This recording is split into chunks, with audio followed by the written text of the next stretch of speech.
தமிழுக்கு நிகர் தமிழே, தமிழனுக்கு நிகர் எவரே.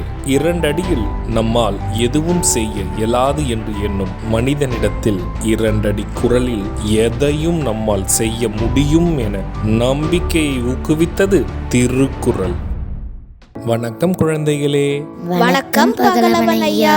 இன்னைக்கான குறளை நம்ம பார்ப்போமா? ஓ, பார்க்கலாமே. சரி, பாடத்துக்குள்ள போலாம். இன்னைக்கான குறள் அதிகாரம் 87 பகை மாட்சி. குறள் எண் 870.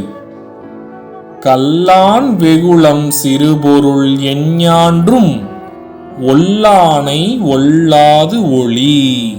ஐயா, நீங்க சொன்ன இந்த குறளோட பொருள் என்ன?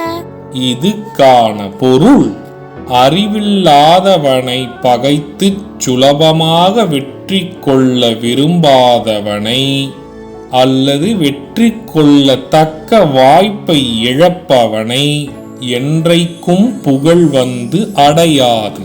இதுக்கு ஒரு உதாரணம் சொல்லுங்களேன்.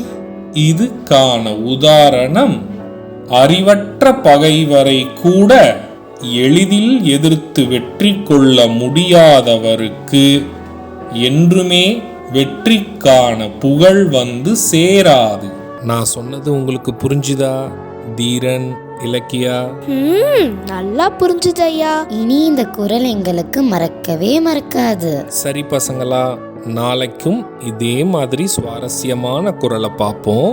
நீங்க வீட்டுக்கு போன உடனே என்ன பண்ணணும்? இன்னைக்கு நாங்க படிச்ச குறளை அப்பா அம்மா கிட்ட சொல்லி காட்டுவோம்.